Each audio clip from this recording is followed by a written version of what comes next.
Welcome to Embracing Autism IRL. Today's episode is sponsored by Bark Technologies. We're joined by Katey McPherson, the Director of Community Partnerships at Bark, who brings 30 years of experience in education and a passion for child safety. She's here to share how the Bark Watch empowers autism families with real-time location tracking, online safety, and emotional well-being support. I'm excited to discuss how this technology helps autistic children thrive while giving parents peace of mind. Katey, thank you so much for joining us. Thanks for having me. Absolutely. So to start, could you tell us a bit about you and what excites you about the Bark Watch? So I've been in the education space, as my bio said, for about 30 years. I have four teenagers of my own, so I'm always, interested in what they're doing, where they're going, who they're with.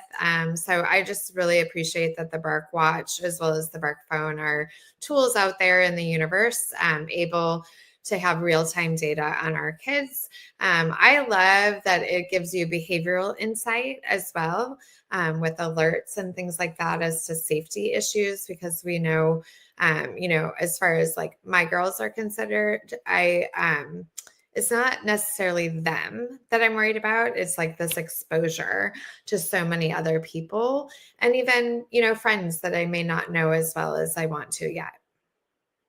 Yeah, I could totally relate to that with two autistic kiddos myself, and they're getting at that age where they're starting to make friends and wanting to kind of have a little more freedom.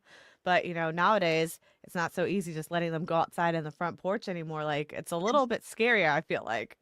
Right.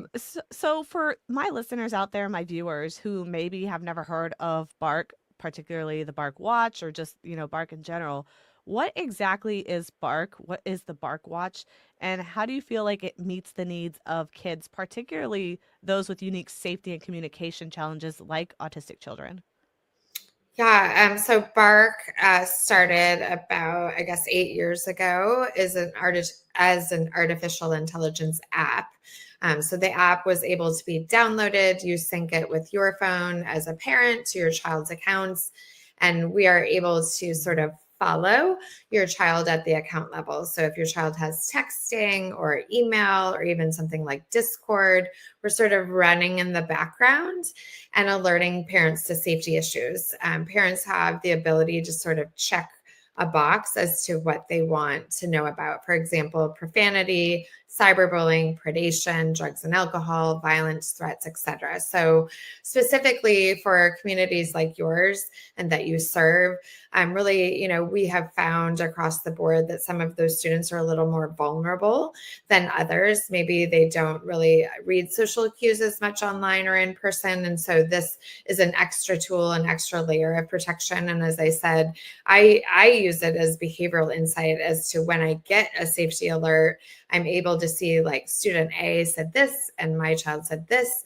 And then there's a drop down menu that's like, hey, before you talk to your kid about this particular alert, here's some things to think about. And all of those things have been written by our team of clinical psychologists. So it's really nice to have sort of that backing, because your inside voice is like, freaking out.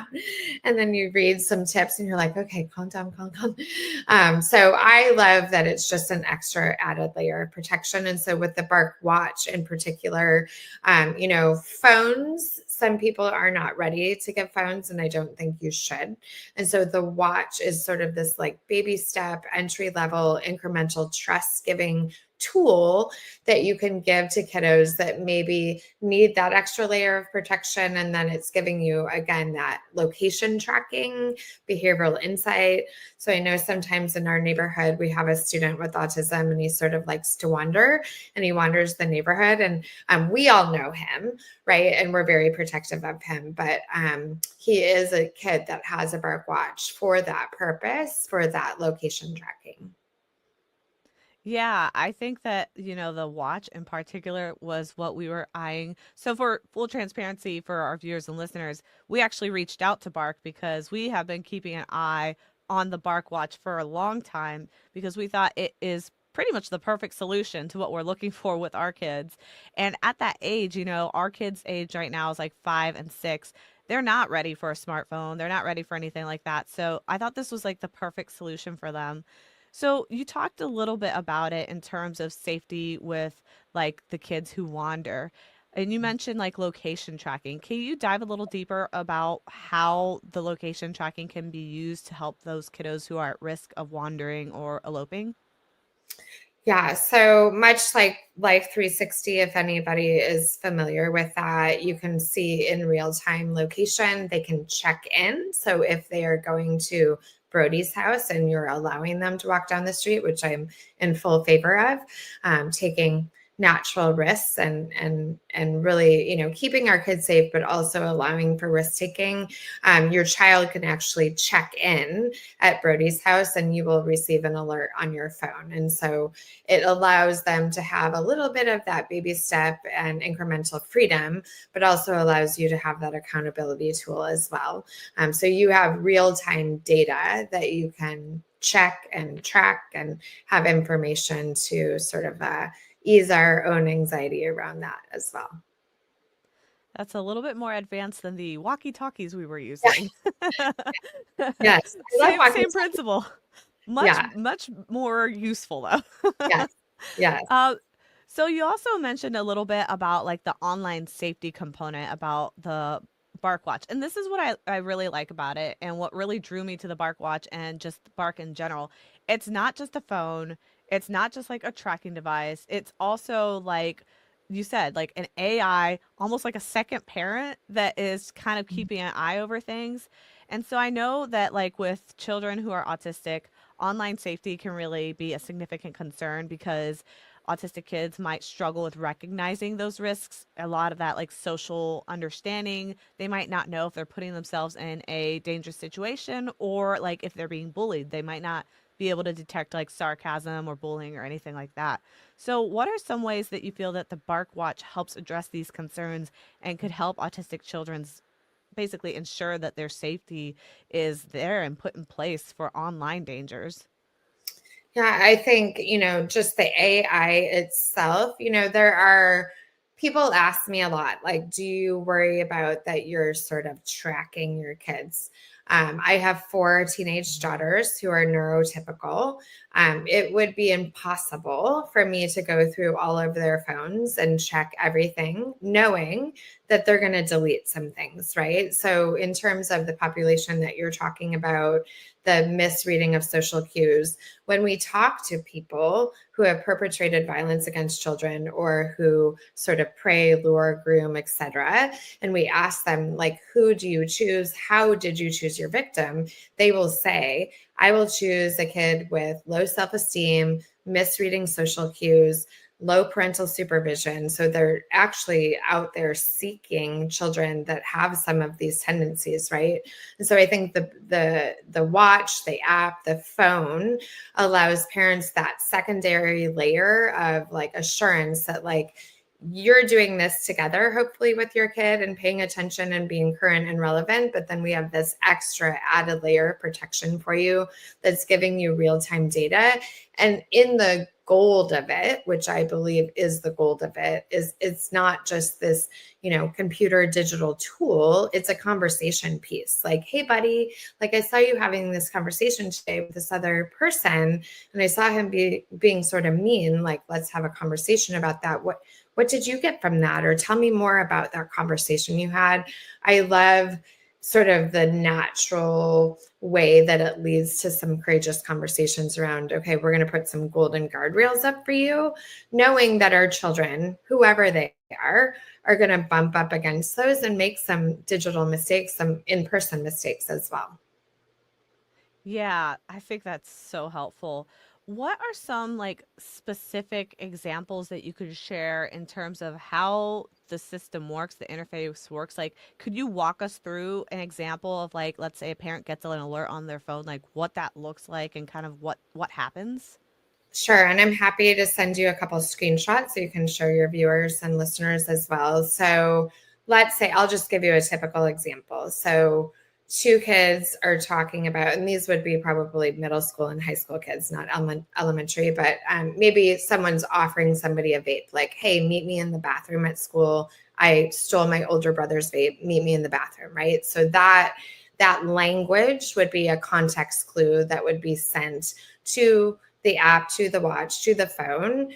And then you would see what your child or student B. So student A is like, meet me in the bathroom, we're going to vape. Student B would like, okay, be right there, right? So you would get a snippet of that back and forth conversation with the drop down menu of like, hey, here's how to talk to your child about drugs and alcohol. Here's some research around that. Click on this article for, some amazing ways to talk to your kids. So we're not only like alerting you, but we're giving you, some great ways and advice to talk about that. And I think, I am not a fan of like calling stuff like this a parental control app or the watch or the phone. Like we're doing this together, right? And I have insight into what you and another student were talking about. I don't know everything you've talked about. The only thing that the Bark Watch and the Bark phone and the Bark app are alerting me to are safety issues. So you still have, especially 6th through 12th graders, you still have your privacy, right? But I am here to protect you. My ultimate goal as a parent is to make sure you're safe, and sometimes from yourself, right?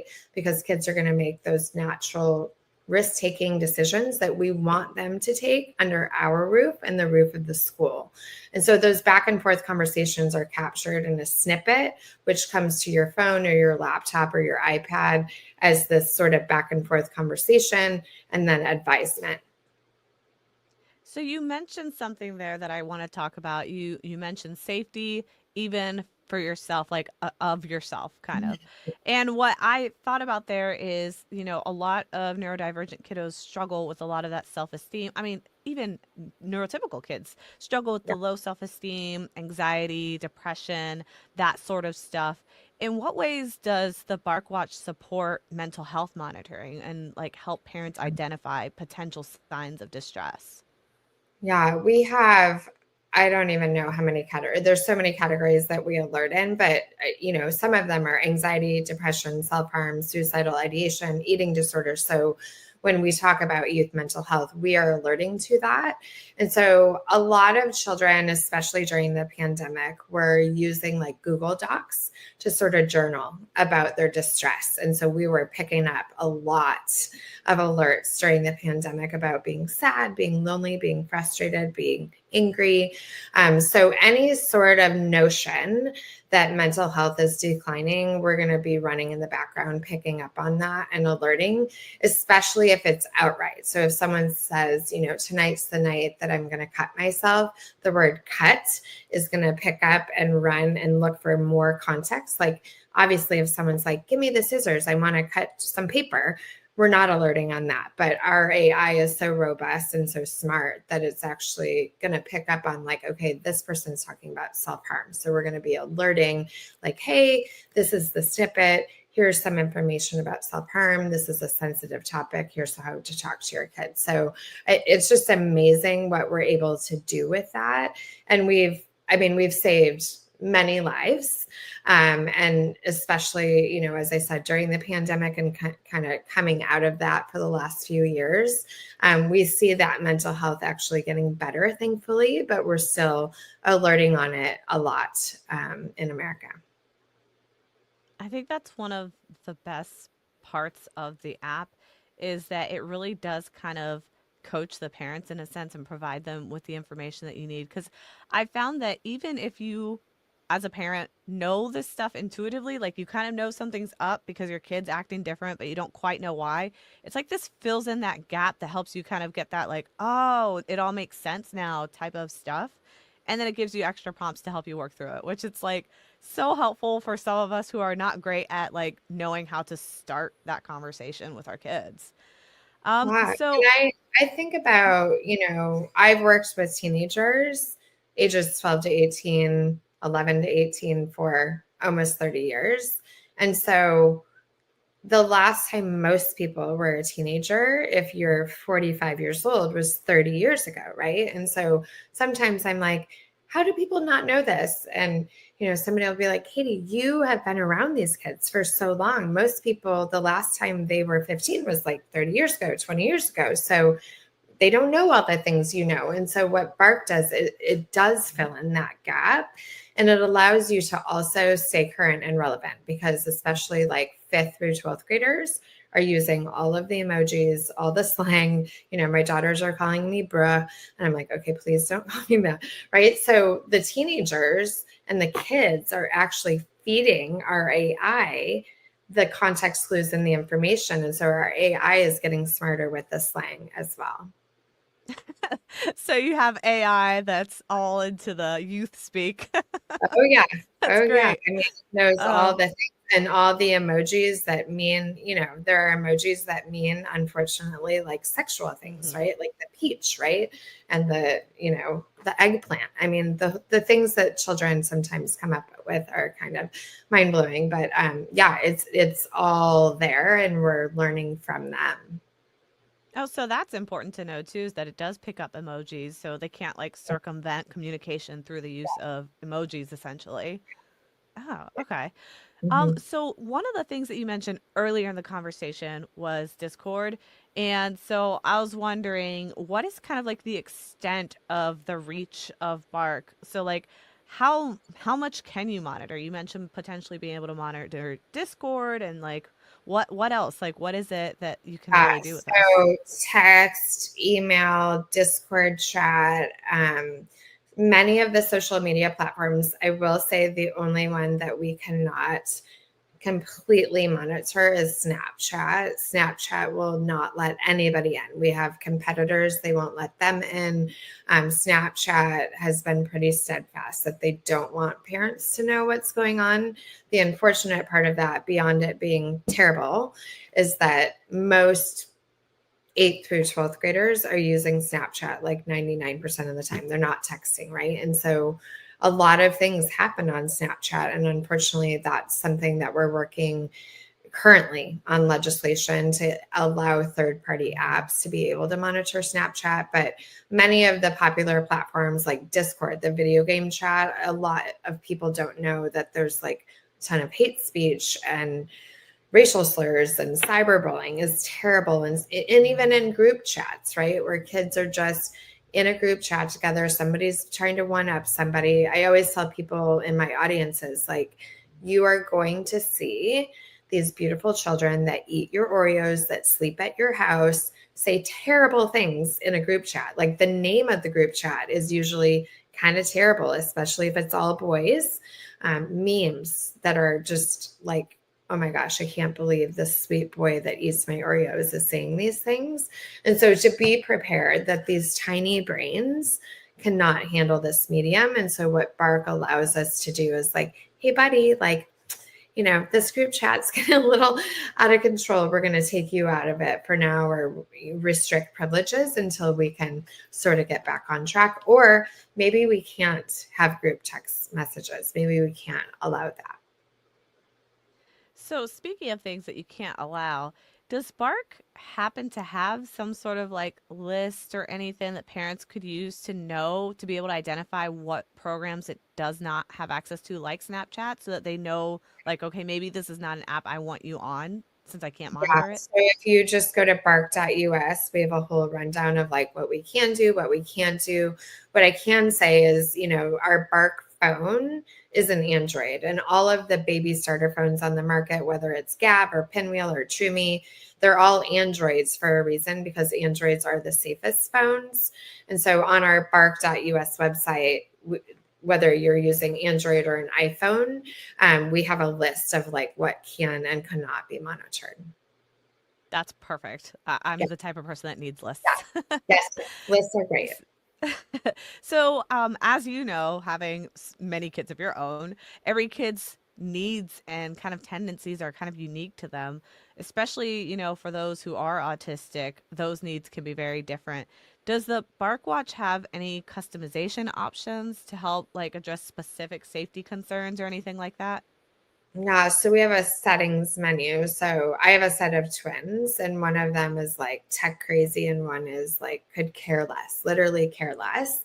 And so within a given household, whether it's the app or the phone or the watch, there are settings that you can set either super tight, super loose, depending on the age of your child. And so it really just depends on, I tell people, look at the propensity for risks that your child has, look at how their brain sees the world, if they're on the spectrum, if they have a learning disability, if they're ADD, if they're ADHD, however your child shows up in the world, that's how they're going to show up online. And so all of our products allow you to restrict access to certain things, whether it's websites or screen time, the location check-in. So you're able to customize per child, even though your family may be under what we call like a portal, like the whole family is under a portal. So my 4 children are in a portal, but some of them have more freedom than others.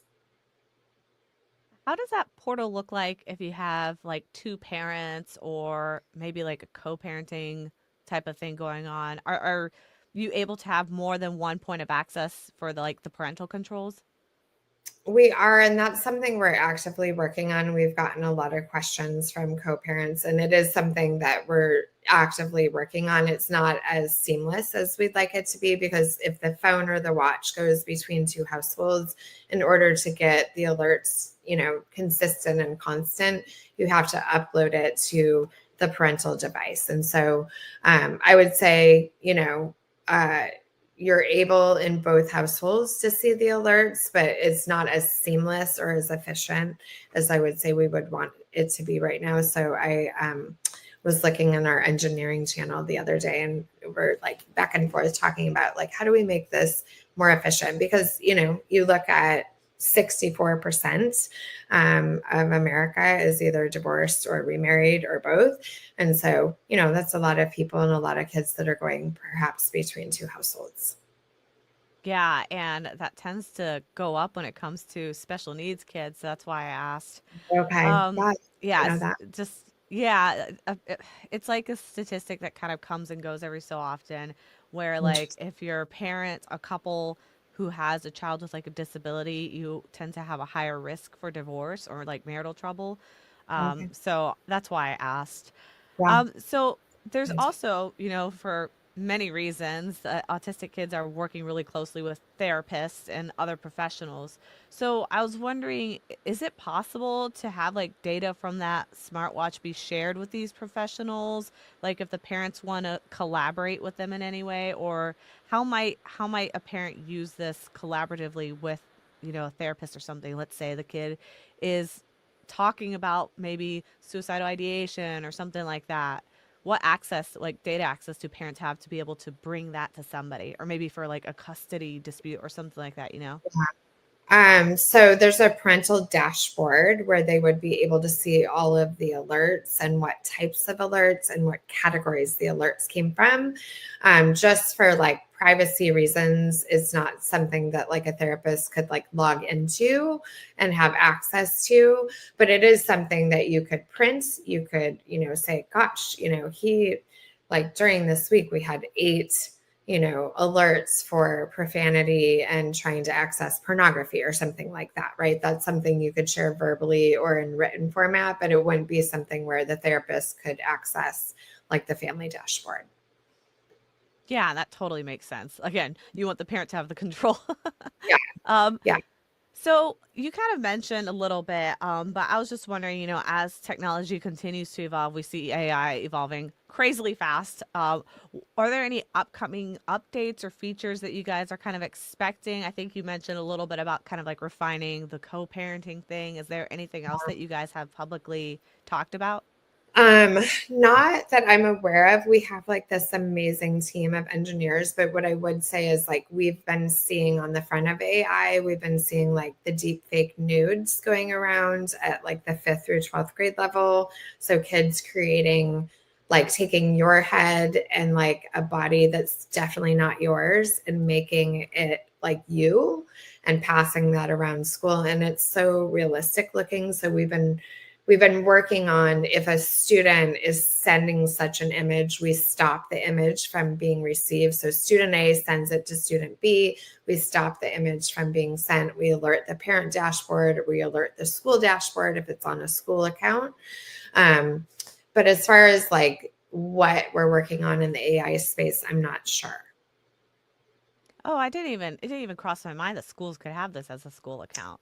Oh So yeah. like schools do that too? Oh, yeah. So Bark for Schools is completely free. We're covering like 6 million students across the nation. So on the school side of the house, which is the team I used to work on, um, so the principal and the counselors and the school police officer have the dashboard, and kids are logging into their school accounts. And they're not, I love our kids. They're very smart, but they're not so smart on the front of, they will be in like Google Docs and they will send a nude image to their friend as a Google share. And then that kid will try to receive it. But because they have Bark as a school on their dashboard on their server, the image will be stopped and put into the school's Google Vault, which is not accessible to school personnel at all. They don't see any of the images. But then the alert goes to the dashboard that, like, Katey sent a naked image to so and so and it was not received, but you got to have a talk with Katey, right? Other things that happen there, they'll be in like Google Chat and they're like, meet me in the bathroom and we'll do XYZ. The Google Docs, especially during the pandemic, as I said, and the email, where kids will be emailing themselves as sort of an ongoing journal and they'll save it as a draft. So anything in there like, I just don't want to be here anymore. I hate my life. My parents are divorcing. I think I want to kill myself. Like anything remotely along those lines that would alert, then alerts to the school dashboard. And we do have sort of a 24/7 service that you can also sign up with, where those imminent harm alerts. So if it's like a violent threat against the school or any sort of suicidal ideation, let's say the kid goes home and it's Friday at 7 p.m. and he's in his school account talking about that. We have like a real team of people that are watching that 24/7, calling the school people like, hey, we have a student who's in distress. We need you to make contact. We have sort of like a 1, 2, 3. So we'll call principal, assistant principal until we get in contact with a human being so that those people can reach out. And we've had, those things happen over the weekend. They happen at 7 a.m. on a Monday morning. So yeah, Bark for Schools is a completely free product. Wow. I'm gonna have to share that with my local Yeah. school. I had no idea, but that is like a really great resource. I would definitely want to And share as that you out. said, especially like when I think about special ed kiddos or kiddos on the spectrum. So if they are on a school issued laptop and any of those alerts go to the dashboard, that would be something that could be shared at like a 504 meeting, an IEP meeting, like any sort of MET meeting or MTTSS meeting. That is also like going back to your data question. That's something that everybody on the team could, know about because kids are savvy. They've figured out like my parents are watching my phone. If I go over to my school account, I might be able to do some things. Yeah, that is a great idea. I'm legit gonna bring that up with my local school. Yeah. My kids go to a brand new school. It was just built, so I am sure that they are still figuring out what they're doing. So I think that that would be a great resource to share with them. So before we wrap up here, I want to ask you a question that I ask everybody. Everyone kind of has a little different interpretation of what embracing autism means to them. So I was wondering from your experience or your perception, what does the phrase or the concept of embracing autism mean to you? Yeah, that's a good one. So I had been in school administration for maybe 10 years when I'm sure I had had other students on the spectrum, but we had one boy who really stood out. He had his own para. And like, we all just embraced him. And his name was Alex.